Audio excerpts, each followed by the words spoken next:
Capítulo 4 Direto à Liberdade.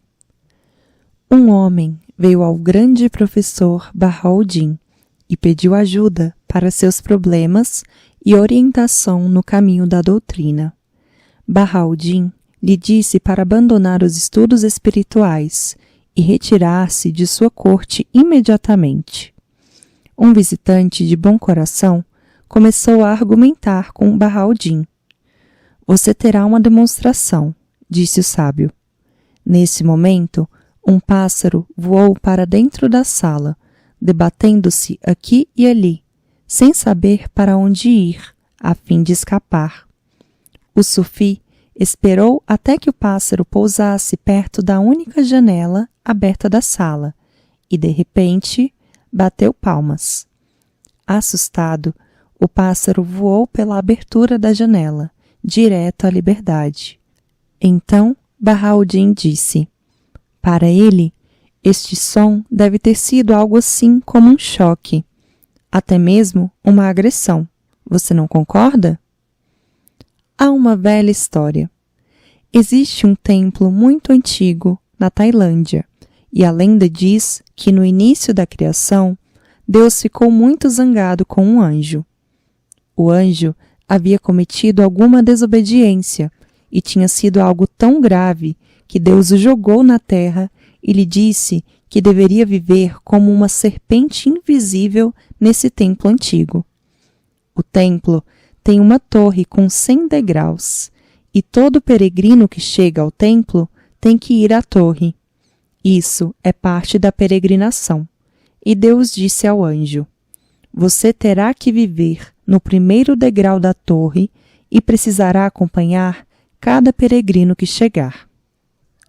Na Tailândia, eles dividem a consciência humana em 100 degraus, e a serpente seria capaz de acompanhar o peregrino somente até o ponto onde a consciência dele existisse. Se ele tivesse chegado até o 20º degrau de consciência, então a serpente o seguiria até o 20º. Se fosse até o 50º, então ao 50º. E Deus disse: se você conseguir chegar até o último degrau 3 vezes, estará livre do seu pecado. A lenda conta que, até agora, só uma vez a serpente conseguiu atingir o 100º degrau. Pelo menos 10.000 peregrinos vêm todos os dias ao antigo templo. Milênios se passaram, peregrinos e mais peregrinos, e a serpente precisa seguir cada um. Às vezes, raramente, ela consegue chegar até o 25º degrau, mas muito, muito raramente ao 50º, e apenas uma vez chegou ao 100º, e retorna outra vez ao 1º degrau. E agora, até mesmo a serpente está muito, muito deprimida. Parece não haver esperanças. Apenas uma vez, até agora. E 3 vezes ela precisa chegar ao 100º. Somente então será libertada do pecado. A lenda é muito bonita e diz muitas coisas. Entre milhões de pessoas, acontece apenas uma vez de alguém se iluminar.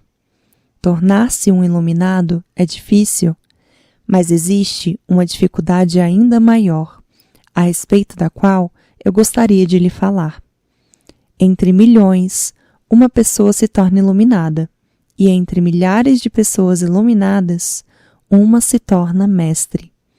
E tornar-se um mestre é quase impossível. Para vir a ser um iluminado, você precisa trabalhar consigo mesmo, com suas barreiras e dificuldades, mas com as suas próprias. Para transformar-se em mestre, você precisa trabalhar com as barreiras e dificuldades dos outros. Trabalhar consigo mesmo é tão difícil. Trabalhar com os outros é quase impossível. Muitos Budas existiram, mas só de vez em quando um Buda se torna um mestre. O nome de Gautama, o Buda, é famoso justamente pelo fato de ele ser um mestre. Milhões de Budas o precederam, mas não eram mestres. Aconteceu. Um dia, alguém perguntou a Buda: Você tem quase 50.000 sannyasins à sua volta.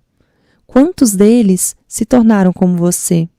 Dizem que Buda respondeu que havia muitos, mas o inquiridor estava intrigado e disse: se tantos deles ficaram como você, como é que ninguém sabe a respeito deles?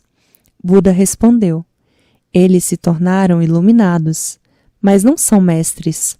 São como eu, estão no mesmo plano de ser. Isso é uma coisa, mas persuadir alguém a elevar sua consciência ao mesmo plano é uma arte difícil.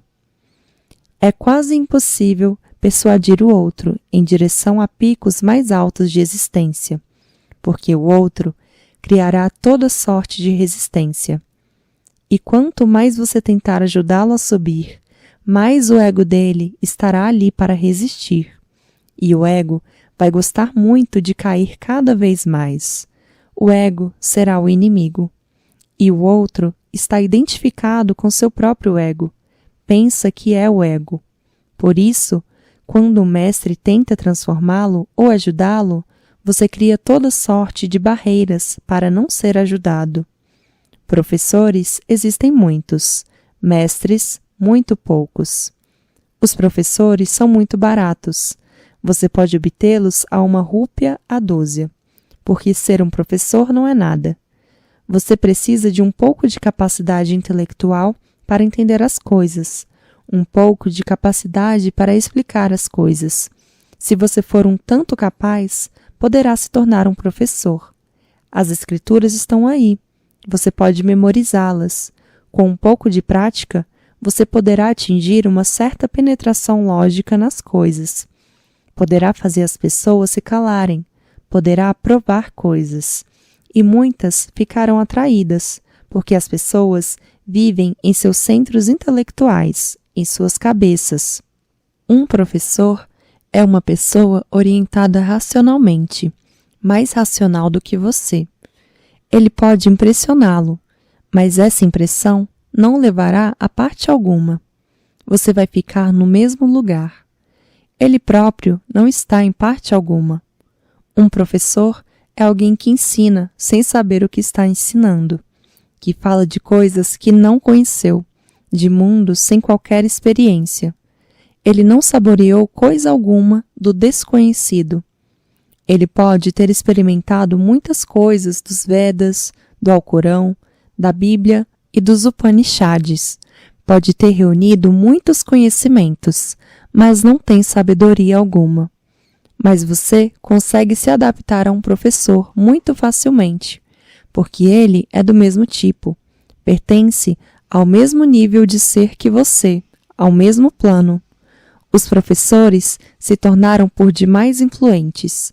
Eles dirigem grandes movimentos, milhões são atraídos por eles, porque falam a mesma linguagem que você pode entender. Os mestres não podem liderar grandes movimentos, é quase impossível. Aliás, quando eles se tornam conhecidos, já não estão mais aqui. Quando as pessoas começam a ouvir falar deles, eles já se foram. Então, são venerados por milhares de anos, mas essa veneração não ajuda muito. Ser tocado por um mestre é difícil, porque isso significa morrer para o seu próprio ego. Permitir que um mestre trabalhe em você é algo muito corajoso. Você abre seu coração, fica vulnerável, e ninguém sabe para onde ele o está levando. Você precisa confiar. A lógica não ajuda, apenas o amor, e o amor é raro. Todo mundo é lógico. Quem é amoroso? Todos têm um intelecto astuto, mas quem tem um coração confiante? Essa é a primeira coisa a ser compreendida antes de entrarmos nesta história. Os sufis não acreditam em ensinamentos e em professores. Esse homem, Bahauddin, é um dos grandes mestres. O mestre não ensina, ele demonstra. Todo o seu ser é uma demonstração. Ele abre novas dimensões e o convida a olhar através dessas novas dimensões, novas vistas, novas janelas. Ele demonstra, não ensina. E mesmo se ensina, é apenas para persuadir seu intelecto a vir à sua janela, de onde as coisas têm uma visão totalmente diferente. E o mestre precisa ser hábil na maior das artes, a arte do coração humano, porque os problemas são sutis, muito complicados e complexos. Por exemplo, alguém vem a mim, está pronto a dar o salto. Ele pensa que está pronto para isso, mas não está. E eu vejo que este não é o momento propício para ele. Se saltar, vai se perder. Tenho que persuadi-lo a esperar, que convencê-lo a esperar pelo momento propício, que distrair somente, que lhe dar alguma outra ocupação, para que ele se esqueça, pelo menos no presente, do salto final. Ele estará pronto um dia, e cada coisa vem na hora certa. Você não pode forçar um fenômeno como o da iluminação, não pode manipulá-lo. Você tem que esperar por ele. Ele vem quando vem, por si só. Na verdade, não há meio de forçá-lo, não se pode controlá-lo. Tudo o que você tem a fazer é aprender como esperar com amor, como esperar, como confiar. Acontecerá quando o momento certo chegar. Alguém vem e diz que está pronto. Ele pensa que está pronto, mas eu vejo que não está. Assim, precisa distrair sua mente, dar-lhe algo com que brincar, para que o tempo passe e ele se torne amadurecido. Ele pensa que está pronto. Não é realmente o pensamento, é o ego. Ele diz: ajude-me agora mesmo. E há um outro alguém que pensa que não está pronto. O pensar não é de muita valia no mundo do mais íntimo. Alguém está ali, que não está pronto e pensa que está. E um outro que está pronto e pensa que não está. Eu preciso persuadi-lo, aliás, seduzi-lo a dar o salto. Ele hesita, tem medo, diz que não está pronto. O que você está fazendo? Por que está me forçando? Por que está me empurrando? Mas eu sei que ele está pronto. E se este momento se perder, poderá levar anos até que outro momento venha de novo. Poderá levar muitas vidas. Num certo ponto, a existência inteira está pronta a aceitá-lo, mas você hesita. Este momento poderá não estar aí outra vez tão cedo. Talvez passe uma vida, ou muitas vidas, e então um momento virá outra vez. Tenho que observar. Não o ouço e não posso fazê-lo. Preciso continuar fazendo minhas próprias coisas. Não posso ouvi-lo, porque você não sabe o que está dizendo. Você não sabe o que está lhe acontecendo. Você está confuso. Se eu o ouvir, não lhe serei de nenhuma ajuda. Tenho que ir por mim e criar um sentimento em você de que eu estou ouvindo. E tenho que continuar a persuadi-lo de que tudo está sendo feito de acordo com você. Algumas vezes, vejo que será bom para você parar com todas as meditações, porque com a sua mente, até mesmo a meditação pode significar um esforço, e ela pode se tornar uma barreira. Algumas vezes, preciso forçá-lo à meditação, contra você mesmo, porque a menos que haja um certo esforço em você, uma tensão, a transformação não será possível. A arte é muito sutil. Você precisa de uma certa tensão, assim como ela é necessária quando a flecha é colocada num arco, pois caso contrário, a flecha não será atirada. Mas tensão em excesso também pode quebrar o arco. A meditação é necessária, com esforço vigoroso, mas você não sabe onde começar e onde terminar. Isso eu tenho que vigiar. Por isso, algumas vezes direi a você: pare com as meditações, e você não poderá compreender, porque estou sempre ensinando, medite, e às vezes tenho que dizer, pratique meditações, e você também não pode compreender, porque sempre ensino que nenhum esforço é necessário. Ela virá quando tiver de vir. é um acontecimento. Tente entender minha situação e preciso trabalhar com muitos, assim estarei fazendo muitas declarações contraditórias. Direi algo para um e justamente o oposto para outro, porque ambos são diferentes. Por isso, tudo que eu disser é pessoal. Quando me dirijo a você, é só a você e a mais ninguém. E quando falo algo para você, não só é pessoal, como também momentâneo, porque amanhã você terá mudado e então outra coisa será dita. É uma resposta contínua, viva. Um professor é morto, tem um ensinamento morto. Ele não se incomoda com você. Você não tem importância. Ele tem um ensinamento e continua assim. Ele está mais focalizado no que ensina e menos em você. Na verdade, nem um pouco focalizado em você. Um professor é um louco. O ensinamento é importante. O ensinamento existe, não para o homem. O homem é que existe para o ensinamento, para a doutrina. Mas, para um mestre, os ensinamentos são brinquedos. As doutrinas são boas se ajudam e ruins se não ajudam. E algumas vezes elas ajudam e outras não. Para alguns, elas se tornam uma ponte, para outros, barreiras. A pessoa é importante. Para um mestre, a pessoa é a medida de todas as coisas, individual, pessoal, não os homens, os seres humanos, a humanidade, mas você, na sua personalidade total e única. E tudo aquilo que um mestre diz é endereçado a uma pessoa, é uma carta.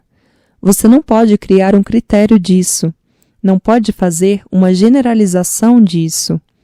Todas as generalizações são falsas, mesmo esta generalização de que todas as generalizações são falsas.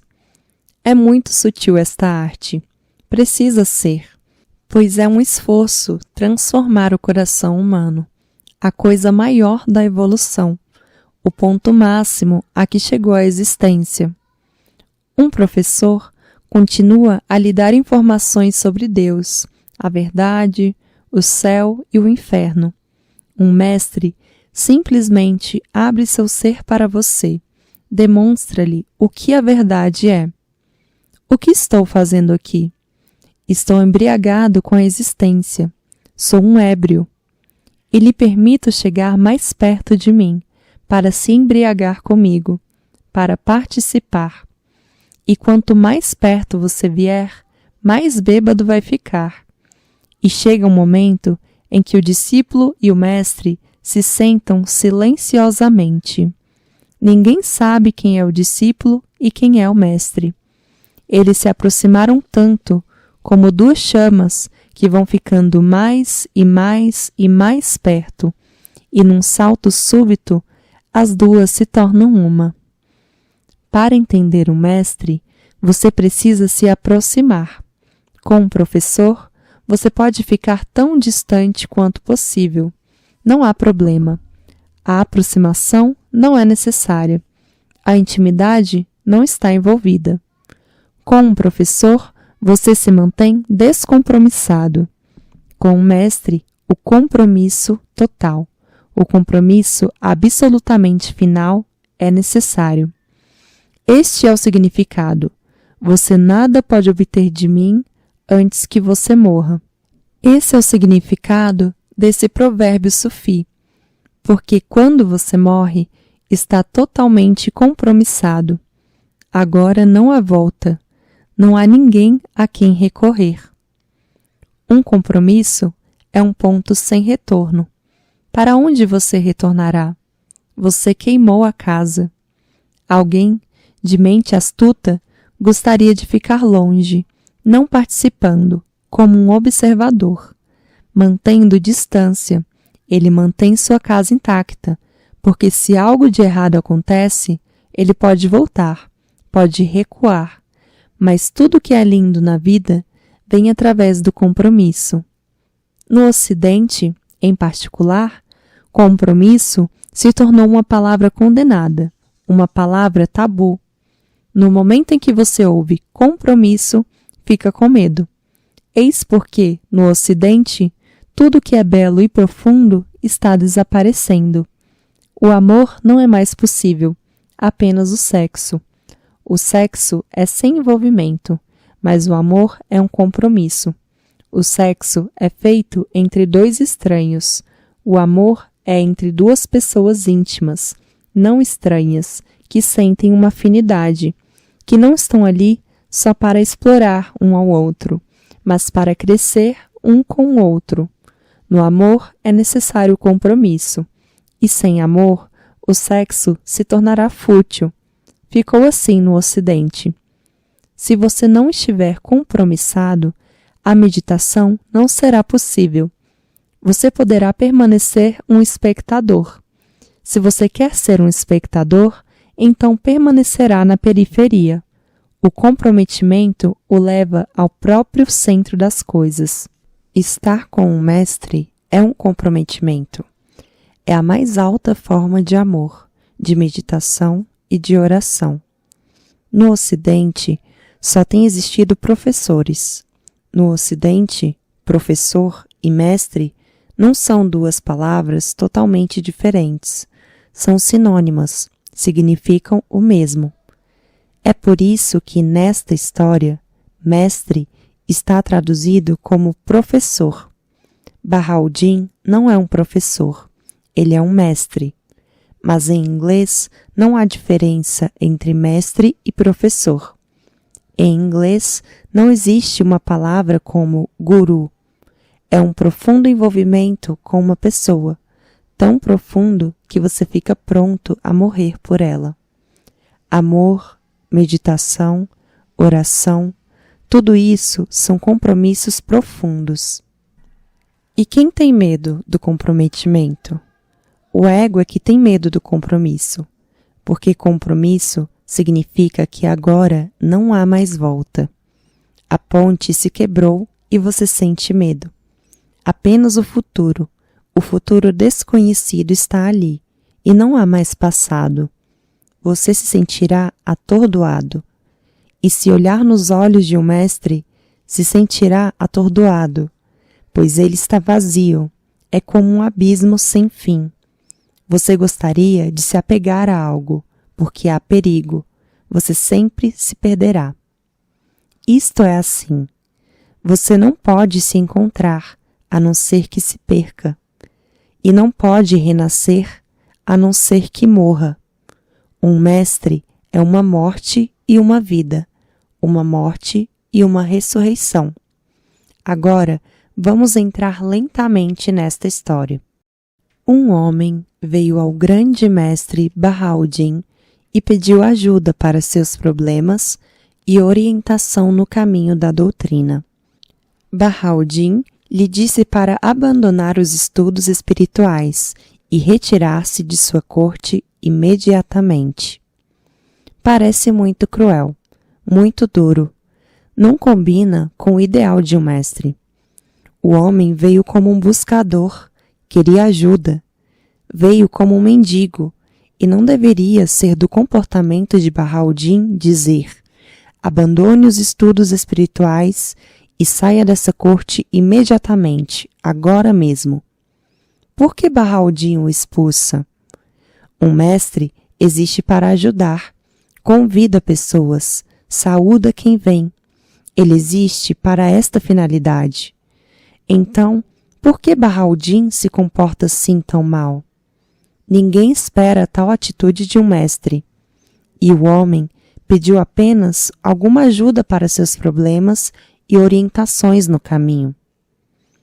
Um visitante de bom coração começou a argumentar com Bahauddin. Um homem bondoso devia estar lá e disse: o que é isso? Explique-me, por que você se comporta assim? Esse homem não fez nada de errado. É um buscador inocente e você o expulsa? Então qual é o propósito de você estar aqui? Ele pede ajuda e você fecha a porta. Ele pede e você é tão duro. Você terá uma demonstração, disse o sábio. Disse Bahauddin, espere. Há coisas que não podem ser explicadas. Espere, você terá uma demonstração. Apenas uma situação pode explicar certas coisas, porque elas se tornam aparentes somente numa situação viva. Uma explicação não ajudaria. E como você pode explicar? Porque Bahauddin vê qualquer coisa no buscador que o homem bondoso não consegue ver.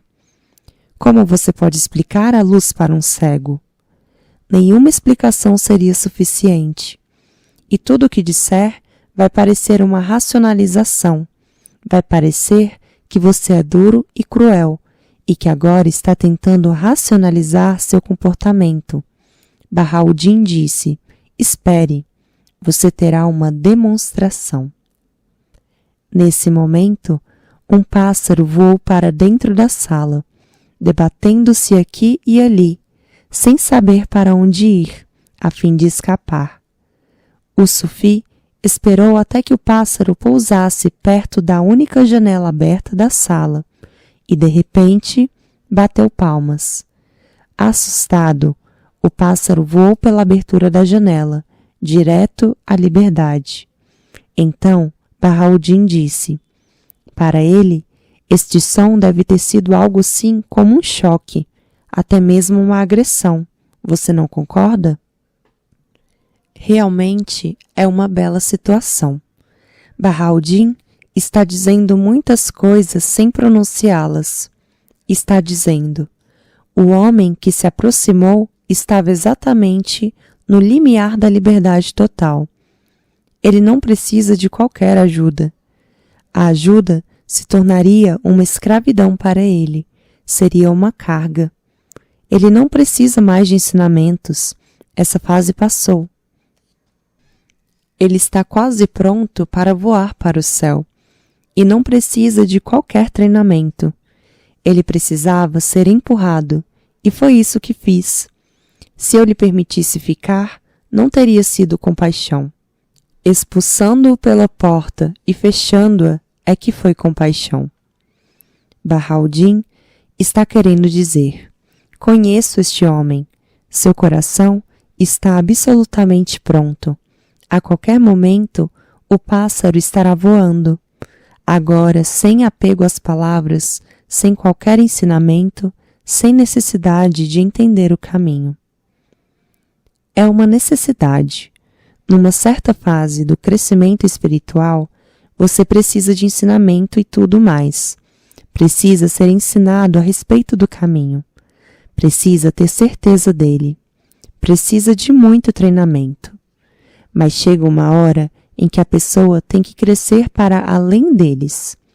Primeiro tem que aprender muitas coisas, depois desaprender.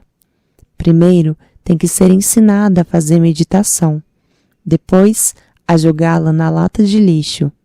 Primeiro, a pessoa tem que ser libertada de conceitos, de palavras e lhe ser ensinado o silêncio.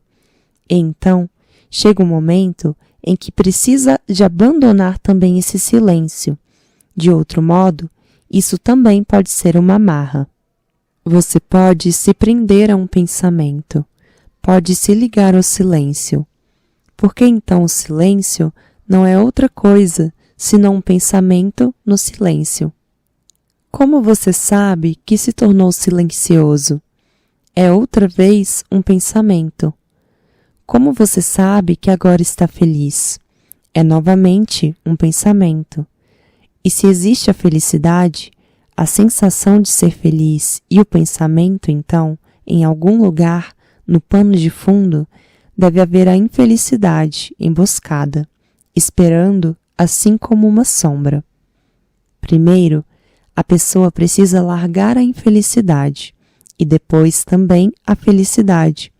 Caso contrário, a própria felicidade se tornará uma prisão. E você é tão habilidoso em criar prisões.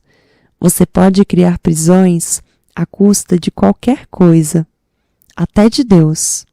Do divino você criou suas cadeias, suas igrejas, templos, mesquitas. Do divino, você criou escravidões para si mesmo. Das belas escrituras, os Upanishads são lindos, sua poesia é da maior pureza, mas ninguém lê os Upanishads pela sua poesia. Você os lê pela doutrina. Eles se tornaram também uma prisão. Como poesia, eles são belíssimos, maravilhosos, incomparáveis. Não há nada que lhes possa comparar. Agora mesmo, eu estava lendo uma entrevista de Krishnamurti, feita por um jornalista. Não acredito que o jornalista pudesse segui-lo no que estava dizendo. Krishnamurti dizia: li o Novo Testamento. É uma linda poesia e gostei muito, mas como escritura fiquei entediado. E ele está absolutamente certo. Devia-se ler a Bíblia. É realmente uma das maiores obras literárias de todos os tempos. E o Novo Testamento é simplesmente soberbo. Em nenhum lugar você encontra palavras tão fecundas em significado, mas sem sentido, porque no momento em que o sentido entra, a poesia se perde. Tornou-se uma doutrina, com significado, mas sem sentido. Grandeza, beleza, mas não um dogma. Dos Upanishads, do Novo Testamento, do Alcorão, tanta beleza. Se você pode cantar, lindo. Se você pensa, perde a trilha. Se você consegue cantar o Alcorão, nada é tão bonito. Você já viu alguém recitando o Alcorão? É algo para ser recitado, cantado, apreciado. Você pode dançar, tudo bem, mas não pense nele. No momento em que você pensar, nascerá um muçulmano fanático. Se você ama, aprecia, dança, canta, nasce um sufi. E o sufi está distante do muçulmano, tão distante quanto possível. Se você canta os Upanishads, nasce um sufi. Se você acredita nos Upanishads, nasce um hindu morto, apodrecido até a raiz. Você é tão perito em criar prisões para você mesmo que tudo que cai nas suas mãos se torna uma cadeia. Mesmo um Buda, um Jesus, eles vêm libertar você, tentam libertá-lo e finalmente se tornam uma prisão, por causa de você. Esse homem que chegou a Bahauddin estava pronto, maduro para cair da árvore. Nem mesmo uma pequena ajuda era necessária. Bahauddin podia ter deixado esse homem sentar-se em sua corte, fazer parte dela, tornar-se um discípulo. Isso não teria sido compaixão. E nenhum Bahauddin pode permitir isso. Mas, superficialmente, ele parece ser mau. Parece que não tem compaixão alguma. Um aspirante vem e você fecha a porta em seu rosto. Lembre-se, essa é a diferença entre bondade e compaixão. A bondade é algo que pode ser compreendido na superfície. Mesmo um ignorante, um tolo, um criminoso, um pecador podem ser bons. A bondade é apenas um valor na superfície da mente. Mas um homem ignorante não pode ser compassivo. Não é possível. Essa é uma qualidade que acontece quando o centro foi alcançado. Quando você está centralizado, então acontece a compaixão. E ela nem sempre pode parecer com a bondade. Lembre-se disso. A compaixão pode, algumas vezes, parecer muito cruel. O homem bondoso, o visitante de bom coração, argumentou com Bahauddin. Que fez você? Bahauddin enxerga alguma coisa que o homem bom não pode ver. Ele tinha visto o homem bem na beira do abismo. Se fosse atirado, seria libertado. Se fosse aceito, e ele estava pronto, ele tinha vindo buscar uma condição de discípulo. Se tivesse ido a um professor, Este teria sido muito bondoso e o teria recebido. Ele o teria iniciado, mas não um mestre, pois um mestre existe para ajudá-lo a ser totalmente livre. Se ele dá a iniciação, é apenas um degrau, não um fim. No final, eventualmente, ele vai jogá-lo em pleno céu aberto. Uma vez que você esteja pronto, será jogado a céu aberto. A casa de um mestre é apenas um lugar de treinamento, onde você se prepara, mas não é o retiro final. É onde você se prepara e depois o mestre o atira nos céus, porque ali é o retiro final, em total liberdade. Um mestre é útil apenas no caminho. Diante do templo do divino, ele o deixará de repente. Diante do templo do divino, ele o empurrará para dentro. E se você olhar para trás, não o encontrará mais. Ele já não estará ali. Porque com o divino, você precisa estar só. O trabalho do mestre está completo. Mas este homem já estava no limiar e não podia sabê-lo. Como você pode saber que está no limiar? Você nunca esteve antes. Como a mente pode entender? Este homem estava no limiar e não sabia. Nunca estivera nesse estado antes. Como poderia reconhecê-lo? Ele está procurando apoio, sem saber que agora não há necessidade disso.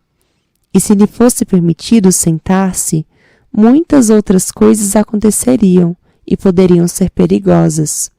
Sei que se Bahauddin lhe permitisse sentar, este homem se apaixonaria por Bahauddin. É difícil não se apaixonar por Bahauddin. E esse amor se tornaria uma escravidão. Você é tão hábil, tão eficiente. Assim, é melhor ser duro desde o início. Se apenas por um momento esse homem fosse aceito, ser-lhe-ia difícil deixar Bahauddin. Para ele, não deveria ser permitido nenhum vislumbre do coração de Bahauddin, nem seu amor, nem sua compaixão. Bahauddin devia lhe mostrar uma face dura, para que ele jamais pensasse em Bahauddin outra vez. Isso era o que Gurdjieff estava fazendo com muitos discípulos, e eles não podiam entender, porque no Ocidente é difícil entender. O Oriente tem seus próprios caminhos. Gurdjieff era um sufi. Ele foi ensinado por muitos mestres sufis. Andou em muitos dos seus monastérios, viveu com muitos deles e tinha a atitude de um sufi. Mas no Ocidente não existe compreensão. Os símbolos sufis, suas demonstrações, não têm significado. Eu estava lendo um livro escrito por uma discípula de Gurdjieff, uma mulher, uma musicista talentosa, e ela escreve que Gurdjieff estava zangado com alguma coisa que ela havia feito e que tinha sido avisada para não fazer. Ele estava muito zangado e lhe disse: "Isso é o fim. Não volte nunca mais e nunca mais venha me ver." Naturalmente, a mulher o deixou, mas deixou como uma ocidental e por isso não entendeu. Pensou: esse homem não é ainda iluminado. De outro modo, por que está tão zangado? Você julga de acordo com seu critério. Por que ele está tão zangado? Por uma coisa tão simples. Se eu o desobedeci em coisa tão simples, ele poderia ter me perdoado. Os grandes mestres são condescendentes, o perdão personificado. Buda é a própria compaixão, e Jesus perdoa até seus inimigos, os assassinos que o mataram. Ele os perdoa. E eu não fiz nada parecido com isso. Apenas uma coisinha que ele disse e eu não segui. Isso não me parece razão para ficar tão zangado. E ela tinha vivido quase 20 anos com Gurdjieff, uma discípula de 20 anos ali, simplesmente expulsa, de portas fechadas. E Gurdjieff disse: "Nunca mais venha me ver. Se quiser me ver, só depois de morto." O ego ficou ferido e ela nunca mais foi ver Gurdjieff outra vez. Só foi quando ele morreu, mas ela não entendeu. O que Gurdjieff estava dizendo? Se isto tivesse acontecido no Oriente, através de uma disciplina interna muito longa, uma disciplina interna de muitas pessoas, teria sido totalmente diferente. O que estava Gurdjieff de fato dizendo? Estava dizendo: ou você vem me ver morta, ou vem me ver quando eu morrer. Caso contrário, não tem sentido. Mas isso estava implícito. Assim, ela esperou por mais 20 anos, quando Gurdjieff morreu, para então prestar sua homenagem. Ela própria poderia estar morta.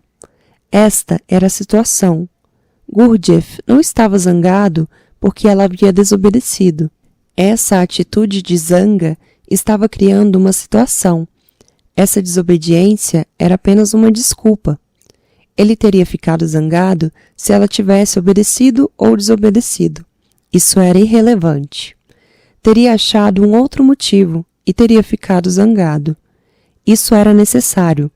Um rosto duro, zangado, porque uma pessoa que viveu com ele por 20 anos não deveria ter se deixado enganar pelas aparências. Deveria ser capaz de penetrar mais profundamente, olhando o coração. E no coração, Gurdjieff era muito compassivo, muito amoroso, mas tinha uma concha muito dura em sua volta. Essa mulher que foi expulsa, se tivesse uma atitude ocidental, nós não sabemos, a história nada fala a respeito e o que aconteceu, mas será bom saber, na verdade, o que teria sido possível. Se ela tivesse uma atitude ocidental quer dizer uma atitude egotista. Se ela pensasse ter sido expulsa porque não tinha merecimento, se seu ego estivesse ferido, ela se enganaria. Mas se ela tivesse uma atitude oriental, se o mestre está zangado, é porque deve haver compaixão nisso. De outro modo, por que haveria ele de estar zangado? Se o mestre fechou a porta, deve haver algum sentido nisso, porque fechando uma porta, alguma outra foi aberta. Se o mestre disse para abandonar todo estudo espiritual e sair imediatamente do seu convívio, nenhum momento sequer deve ser perdido. Significa que há alguma urgência em deixar todos os estudos espirituais, o caminho espiritual, a busca, tudo. Há uma urgência. Se a atitude fosse do oriental, aquela de um discípulo, de uma pessoa humilde, de alguém que está pronto a morrer, esta mulher teria se tornado iluminada, justo naquela porta, naquele momento. Mas isso depende. Não depende só do mestre, mas também do discípulo. É uma cooperação sutil, a harmonia mais sutil que há. Um visitante de bom coração começou a argumentar com Bahauddin. Você terá uma demonstração, disse o sábio. Nesse momento, um pássaro voou para dentro da sala. E a cada momento, os pássaros estão voando para dentro da sala, porque a cada momento as situações estão entrando no ambiente. As situações nunca faltam. Se você tem o toque do mestre, a chave do mestre, tudo se torna uma situação. Você pode transformar tudo em uma oportunidade. Ela se torna uma demonstração. Um pássaro voou para dentro. E como acontece não só com os pássaros, mas com você também, como acontece com todos os tipos de mente. Você deve ter observado algumas vezes. Um pássaro entra na sala. Se ele entrou pela janela, deve haver por onde entrou, mas no momento em que entra, ele se esquece da janela. Então, se debate aqui e ali. Ele parece muito tolo, porque entrou e sabia. Por que não volta pela mesma janela? Por que se debater aqui e ali? E quanto mais agitado e assustado o pássaro fica, mais a lembrança da entrada se perde. Então, acontece um milagre. O pássaro voará para todas as paredes, baterá a cabeça, mas não se dirigirá à janela. Não ria do pássaro. Ele é um coitado, pobre pássaro, mas o seu caso é o mesmo. Todos os dias eu me encontro com pessoas que sabem como entrar numa situação, mas não sabem como sair. Você entra num casamento, depois é difícil. Como sair? Você conhece a janela. Como é que entrou em primeiro lugar? Então, por que não voltar atrás? Desiludido, você quer sair. Por que é tão complicado? Por que você não pode entender a coisa e sair? É muito fácil entrar num casamento. É muitíssimo difícil sair. Todo mundo sabe como entrar e ninguém sabe como sair. E você fica zangado, mas nunca vai alguém perguntar como ficar zangado. E então vem a mim e pergunta: como deixar de ficar zangado? Mas como é que você entrou? O mesmo fenômeno acontece. O pássaro sabe como entrar na sala e se esquece completamente. Parece que em algum lugar na mente existe um mecanismo que engana. De outro modo, por que existe o problema? É tão claro. A janela está aberta, o pássaro entrou. Saia pela mesma janela. Mas parece que existe uma ideia na mente, em algum lugar no inconsciente, de que é necessário entrar por um caminho e sair por outro diferente. Esse é o problema. Você fica ansioso e então pergunta como sair. Você está angustiado e então quer saber como sair disso. Mas como entrou nessa? Aconteceu.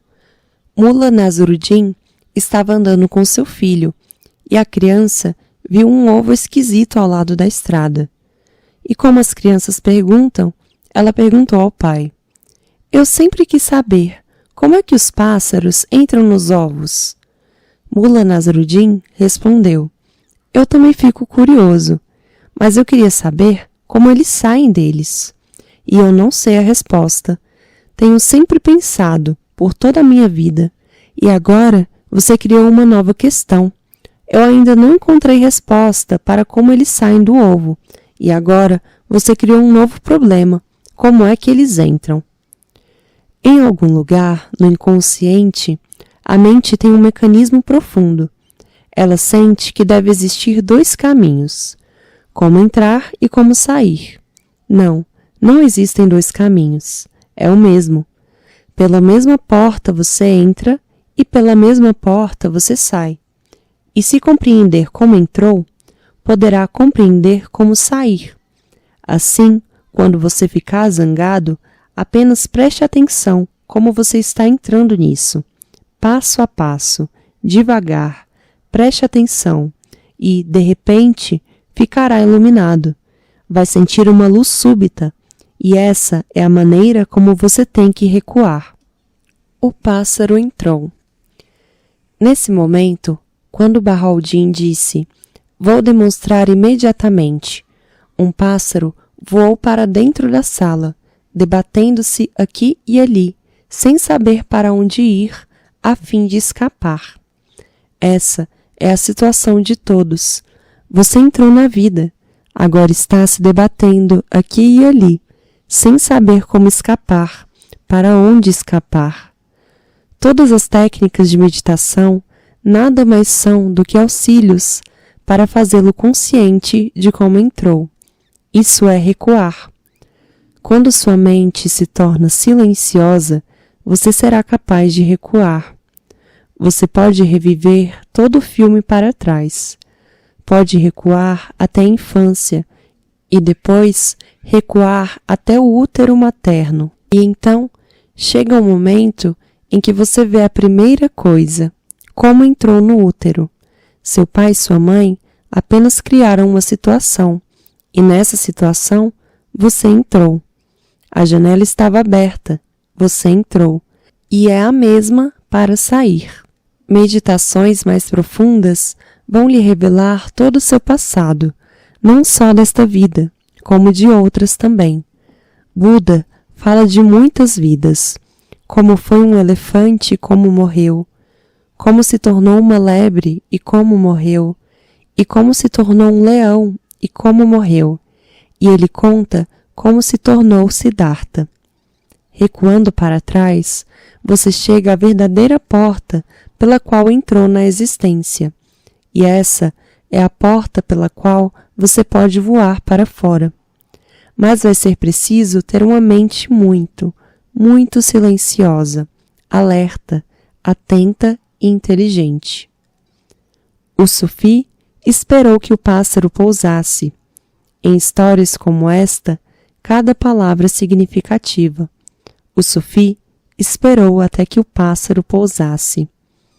Você não pode ajudar um pássaro a sair enquanto ele próprio está tentando achar a saída. Você não consegue. Sua ajuda vai ser mais uma perturbação para ele, vai deixá-lo mais perturbado e tonto. Ele perderá toda a consciência se você tentar ajudá-lo nesse momento. E é assim que eu preciso vigiar. Muitas vezes você vem a mim e está tão instável, tão confuso, que se eu começar a ajudá-lo imediatamente, isto vai confundi-lo mais. Tenho que esperar. Quando você se acalma, a confusão se assenta um pouco e as coisas caem de volta no inconsciente. Vindo a mim, todos se tornam instáveis. Preciso ser assim? Por que você está entrando num novo estilo de vida totalmente diferente? É como se uma casa estivesse fechada por muitos anos, e então você abre a porta. Durante anos, a poeira se acumulou na casa. Você entra pela casa e a poeira é agitada. Tudo fica nebuloso e confuso. Quando você vem a mim, abre uma porta na sua própria casa, a qual você fechou por muitos anos ou muitas vidas. Muita poeira se ajuntou ali. Quando você abre a porta e um novo vento começa a soprar, tudo fica agitado. Todos que vêm a mim ficam confusos, mais confusos do que nunca, mas isso é natural. E nessa confusão, se você escapar de mim, terá fugido de uma situação muito poderosa. Muitos escapam, pensam que por minha causa ficaram desorientados. Não, por minha causa entraram em seu próprio inconsciente. Claro, a poeira foi levantada, a mente ficou nebulosa, a pessoa não sabe onde está nem o que é. A velha identidade é perdida. Um estado febril e trêmulo, e você deseja que eu o ajude imediatamente. Naturalmente, você imagina que precisa de auxílio imediato. Mas se eu fizer alguma coisa nesse momento, isso vai agitar mais poeira em você. Terei que adiar um pouco. Eu o consolarei, mas nada farei. Vou lhe prometer, mas nada farei.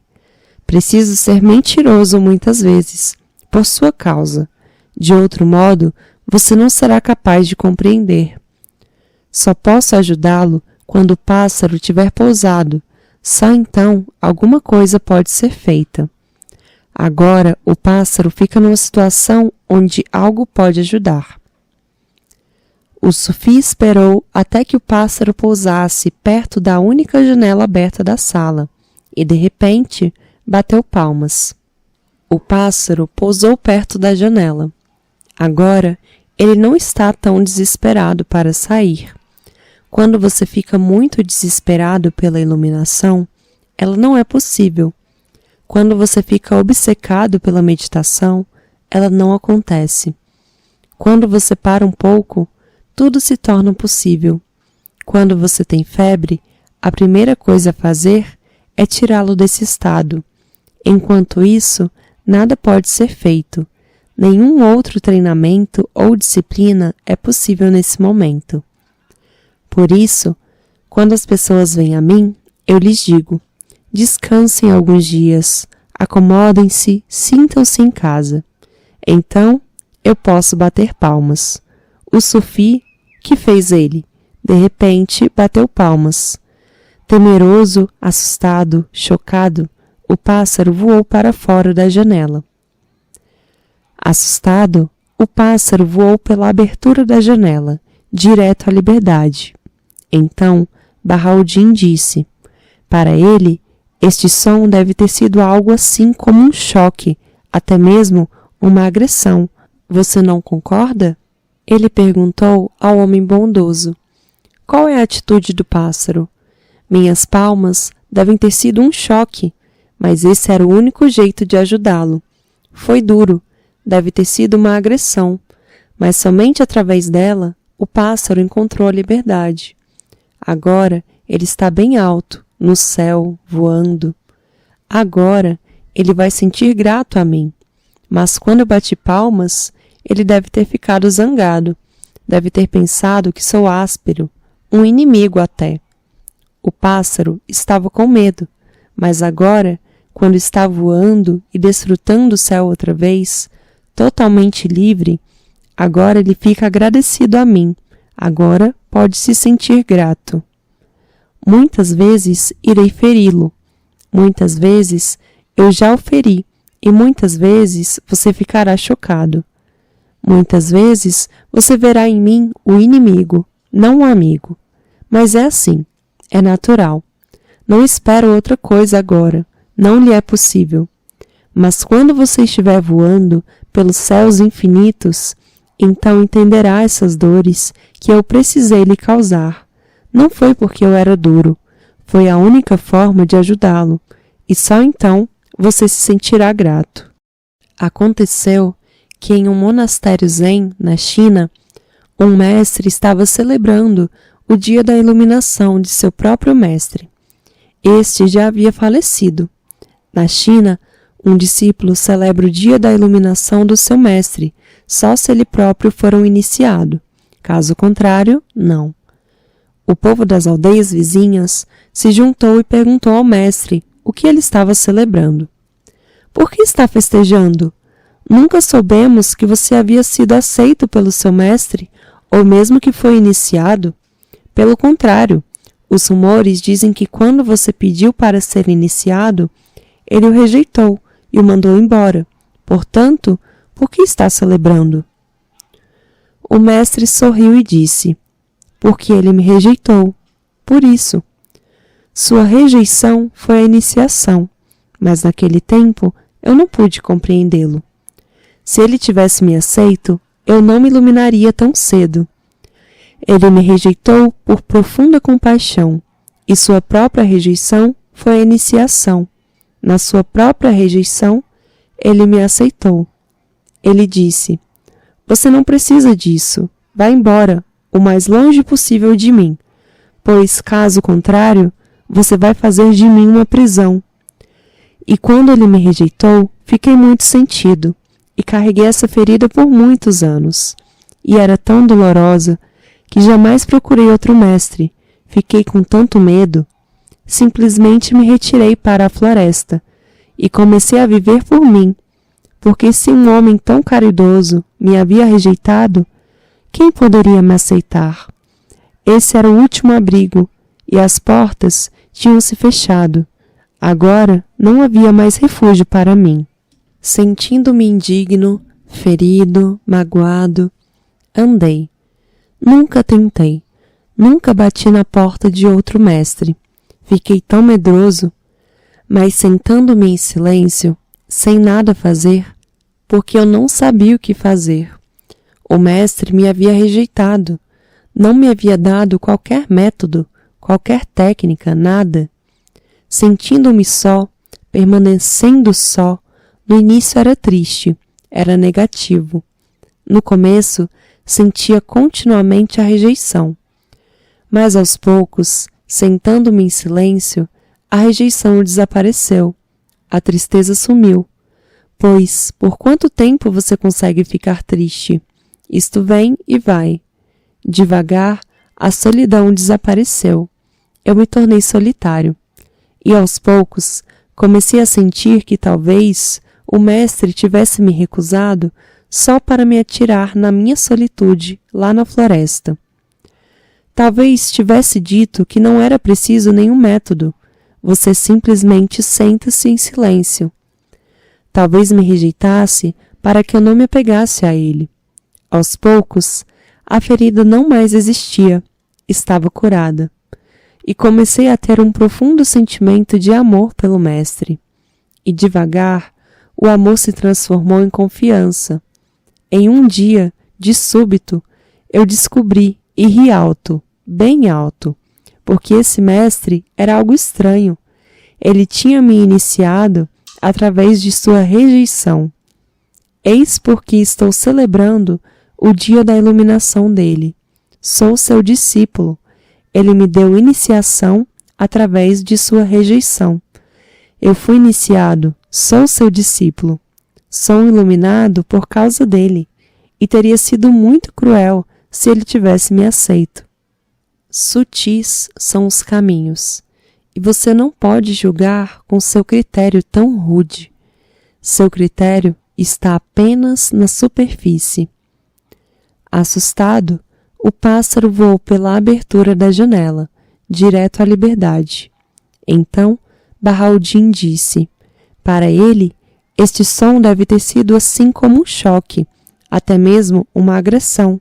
Você não concorda? E eu lhe pergunto a mesma coisa. Você não concorda? Se você sente que concordar é difícil, isso significa que o ego está forte. Se você sente que a aceitação chega, flui no seu ser, então o ego não está tão forte. E você nada pode obter de mim antes que você morra. Não concorda?